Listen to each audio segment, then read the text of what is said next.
Hi friends. So இன்றைக்கி நம்ம பார்க்க போகிறது வந்து மகாபலேஸ்வரர் டெம்பிள். இந்த டெம்பிள் எங்கே இருக்குது அப்படின்னு பார்த்தீங்கன்னா கோகர்னாவில் இருக்குது. கர்நாடகா ஸ்டேட்டில் தான் இருக்குது. ஸோ இதுக்கு எப்படி ரீச் பண்ணலாம் அப்படின்னு பார்த்தீங்கன்னா, நீங்கள் ஹூப்ளி ஸ்டேஷனில் இறங்கிட்டு அங்கேருந்து வந்து நீங்கள் ஏதாவது ஒரு காரோ இல்லை ஒரு வெஹிக்கிள் வந்து நீங்கள் எடுத்துக்கலாம். அங்கேருந்து நீங்கள் கோகர்னால போய் அங்கே நம்ம மகாபலேஸ்வரர் பார்க்கலாம். ஸோ மகாபலேஸ்வரர் அப்படின்னா என்ன அப்படின்னா, ஏர்த்தில் இருக்கிற ஒன் அண்ட் ஒன்லி ஆத்மலிங்கம் அப்படின்னு சொல்லலாம்.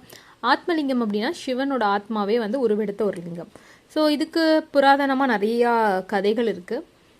அண்ட் தென் பார்த்தீங்கன்னா இதோட ஆக்சுவல் ஸ்டோரி என்ன அப்படின்னா, ராமாயணம் டைமில் ராவணா வந்து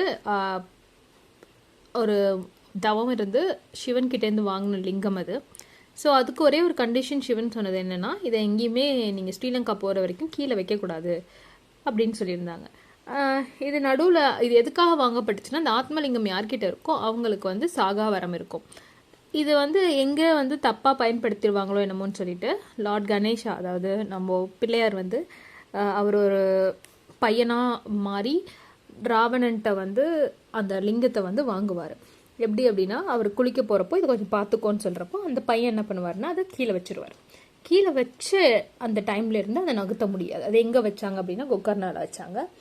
அந்த டைமில் அதை போராடி அதை உடச்சிருவார் ராவணன். அது 5 பீஸாக செதறி போய் விழுவும். அதில் ஒரு பீஸ் தான் நம்ம மகாபலேஸ்வரர். மற்ற இது என்னென்னு பார்த்தீங்கன்னா, மற்ற 4 ஸ்பாட்டுமே நம்ம கோகர்னால தான் இருக்குது. ஒன்று தரேஸ்வரர், குணவந்தேஸ்வரர், முருதேஸ்வரர் அண்ட் செஜேஸ்வர். ஸோ இதில் ரொம்ப மெயினான டெம்பிள்னு பார்த்தீங்கன்னா அது மகாபலேஸ்வரர். இப்போவுமே அந்த ஆத்மலிங்கம் உள்ளே தான் இருக்கும், ஒரு ஹோல்குள்ளே. அந்த இதை வந்து டச் பண்ணுறதுக்கு ப்ரிவிலேஜஸ் எல்லாருக்குமே இருக்குது. ஸோ அதை டச் பண்ணி பார்க்குறப்போ ஒரு வைப்ரேஷன் உங்களுக்கு தெரியும். ஸோ அதை வந்து ஃபீல் பண்ணி பார்த்தீங்கன்னா அது ரொம்ப ஒரு இம்மென்ஸ் ஃபீலிங் உங்களுக்கு கண்டிப்பாக கிடைக்கும். ஸோ எனக்கான டுவர்ட்ஸ் சிவனோட ஜேர்னி எனக்கு இந்த டெம்பிளில் தான் ஆரம்பிச்சது. ஸோ நீங்களும் வந்து இதை போய் அந்த இதை வந்து நீங்கள் கண்டிப்பாக வந்து நீங்கள் பார்க்கணும், எக்ஸ்பீரியன்ஸ் பண்ணணும்.